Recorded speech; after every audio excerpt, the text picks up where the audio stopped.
What's up, everyone? This is Xavier, your host, and welcome to the 210 Stockyard. Today's date, or the date of this recording, I should say, is Sunday, March the 24th. Shout out to the Breakfast Club. And as of this recording's date, we are exactly 6 days away from the UFL's 2024 season kickoff. And that means all 8 teams have finalized their rosters down to 50 men. Monday begins week 1 of practice, and keep in mind, the waiver wire is still open and the rosters can still change. But for now, let's take a look at the final cuts that were made by all 4 teams in the XFL division. I'll try to keep the same formula as my previous episodes and give you 3 things. 1 player's release that surprised me, 1 that didn't really surprise me, and 1 that really surprised me. So let's dive into it, starting with, you guessed it, my San Antonio Brahmas. The Brahmas had the least amount of remaining cuts to make after the first initial wave from March the 10th, and for the final cuts, they released 6 players, 3 players on offense and 3 players on defense. And to kick things off, I was surprised and a little disappointed to see that the linebacker from Incarnate Word was released. Kalichi Anyalebechi, if I'm saying that right, again, did play at Incarnate Word, which is local to San Antonio. And myself being a San Antonio native, I always look forward to seeing local talent on the team. So again, just a little disappointed that he didn't make the final cut. And it's not so much because he was local to the city, but he was actually talented. In his last 2 seasons at Incarnate Word, he totaled 233 tackles, 4.5 sacks, 4 interceptions, and 12 pass breakups. He is a young rookie talent with a lot of potential, and I do believe he still has the chance to land on another UFL team. The not so surprising for me was wide receiver Jordan Veazey. He played with the Seattle Sea Dragons of the XFL last year and was their number 5 wide receiver. And while he played for them in all of Seattle's 10 games last year and started in 7, he only totaled 21 receptions for 275 yards and 3 touchdowns. So not much of a standout player, but definitely dependable. It just seems that the Brahmas had that much more talent in the wide receiver room. Now, and you guys may guessed it with how often I talk about him, I was super surprised and extremely disappointed at the release of wide receiver Calvin Turner. I've been hyping him up since last year. I even did a video just on him, giving his background and his stats. Even the team seemed to buy into the hype. James Larson, writer for PFN, posted a little interview or segment that he did with the Brahmas tight end room. And both tight ends, Alize Mack and Cody Latimer, had great things to say about him. They both agreed that Calvin Turner was one of the standouts in camp so far. And if you don't know him, he is extremely versatile. I don't consider him just a wideout or just a running back. He does both. He can be QB, he does punt returns, kick returns, he can even play defense. And with AJ Smith as the Brahmas offensive coordinator, I highly anticipated seeing Calvin Turner being utilized a lot in that type of offense. I do hope that he gets the chance to showcase his abilities somewhere else. I just wished it could have been for the San Antonio Brahmas. And with the release of both Veazey and Turner, I have to think to myself that the talent on the Brahmas offensive side just had to have been that much more impressive. The Brahmas opened up their season at home in the Alamo Dome on March 31st against the DC Defenders. And speaking of DC, the DC Defenders released 8 players in order to make the final 50-man roster. 4 players on offense and 4 players on defense. They made balanced cuts on both sides of the ball, a little bit of everything as far as I can see. But the first name that stood out to me was the release of running back Zaquandre White, who played last year with the Birmingham Stallions.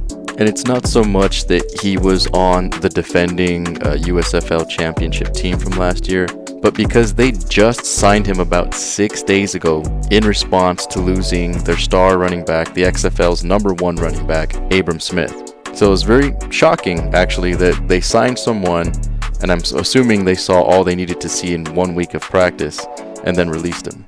The now presumed starting running back for the DC Defenders is last year's backup, Cameron Harris. The now number 2 running back is presumed to be Darius Haggins. Interesting side note about Darius Haggins is 1, yes, he had previously played with the Steelers, but 2, he had already initially agreed to a contract with the Colts, but then backed out of that contract just to come play in the UFL. So let's see if the move pays dividends off for him. And the third running back in their rotation will be Puka Williams, who spent sometime with both DC and St. Louis last year. The not so surprising release was that of wide receiver Jazz Ferguson.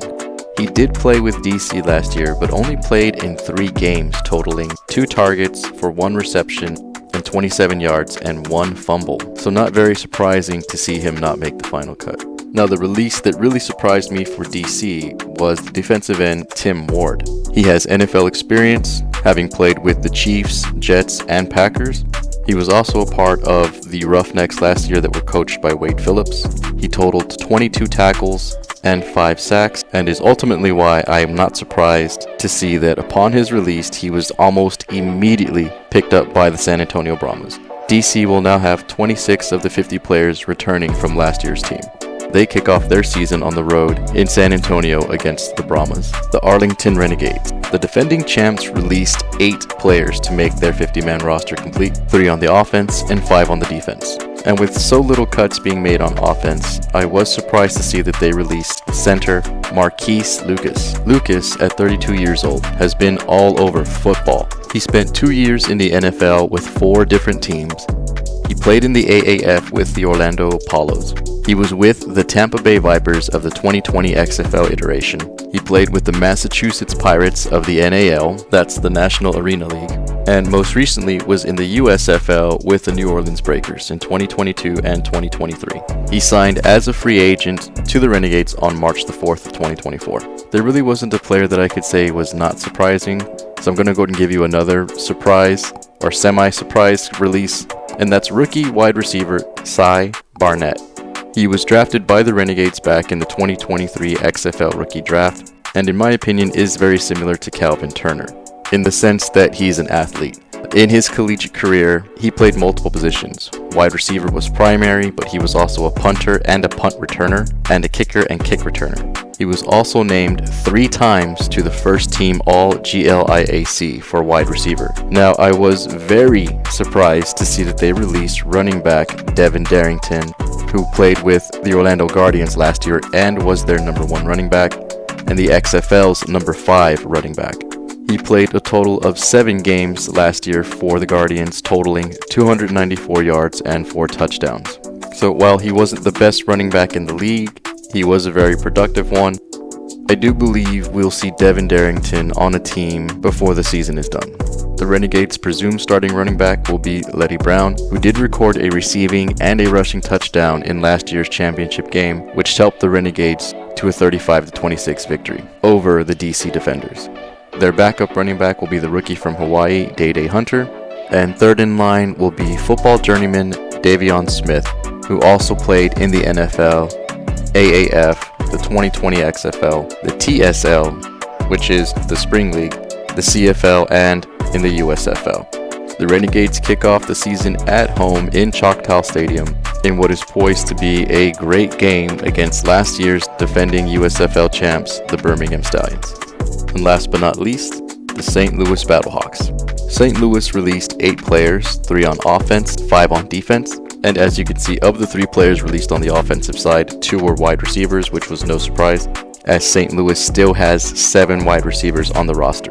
And the same can be said on the defensive side, that even though they released 3 linebackers, they still have 7 remaining on the 50-man roster. Now, I was surprised to see that wide receiver Steven Mitchell was released, as he was a returning member from last year's squad. He was a decent target for AJ McCarron, totaling 16 receptions for 207 yards. He averaged about 13 yards a pass and had 4 touchdowns. And though he only averaged about 2 catches a game, he was a dependable target. The not-so-surprising cut would be tackle Dallas Warmack. Warmack was another player returning from last year's squad, but he did only play in 5 games for the BattleHawks, and head coach Anthony Beck had already stated that he was planning to cut 1 more lineman, and it looks like Warmack unfortunately was the one that was picked. Now, for the very surprising was the release of defensive tackle Kevin Atkins. Having NFL experience with the San Francisco 49ers, and having decent stats in the XFL last year, he recorded 5 solo tackles, 9 assisted tackles, and 1 sack, and garnered interest from 2 NFL teams, the New York Giants and the Atlanta Falcons, and even signing a contract with the Giants before making his way back to the BattleHawks. So yes, his release did come as a bit of a surprise. But what overall really surprised me about St. Louis was not so much who they released, but who they kept and added. The St. Louis BattleHawks have 9 players on their team that received all XFL honors last year. They have 3 players on the O-line, 2 wide receivers, 3 on the defense, and 1 on special teams.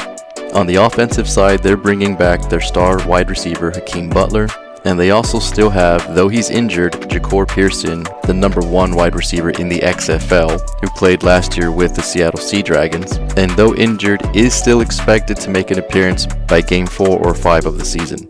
On the O-line, they are returning Jared Jones-Smith, offensive tackle, guard Steven Gonzalez, and center Mike Panasiuk. So very strong returning O-line, very strong wide receiver core. On the defensive side, they're bringing in defensive lineman from the Seattle Sea Dragons, Austin Fa'oliu, the Vipers linebacker, Pita Ta'umo'opinu, and returning from their team last year, defensive back, Lavert Hill. And if all that wasn't enough, they also have the XFL's Special Teams Player of the Year, Darius Shepard. Shepard is listed as a wide receiver and recorded 36 receptions for 363 yards and 4 touchdowns. He had 27 kick returns totaling 701 yards, and his longest return went for 80 yards. So on paper, in my humble opinion, the St. Louis BattleHawks look poised at a pretty good championship run this year. I would not at all be surprised to see them as the number 1 team in the league going into the playoffs, not just because of all the players that I've just mentioned, but mainly because of the player that I did not mention, and that's their starting quarterback, AJ McCarron. And this leads me to my final thought. I anticipate that all teams from both divisions will be more competitive with the boost of acquired talent from both dispersal drafts and from free agency. I just wish that the week 1 matchups were all XFL teams versus USFL teams, just to kind of gauge what the season will look like with XFL versus USFL teams. But I do love that the San Antonio Brahmas Revenge Tour will start pretty much where they left off in the Alamo Dome versus DC. But what are your thoughts? What cuts do you like or agree with? Who or what surprised you? What players do you think will end up on another team? Please like and subscribe if you're enjoying the content, and hit that notification tab, that way you're alerted whenever a new episode is out. We are less than a week away from the anticipated first matchup, champion versus champion, Arlington versus Birmingham. Who do you guys got? But thanks again for watching and listening, and I'll see you guys on the next episode of the 210 Stockyard.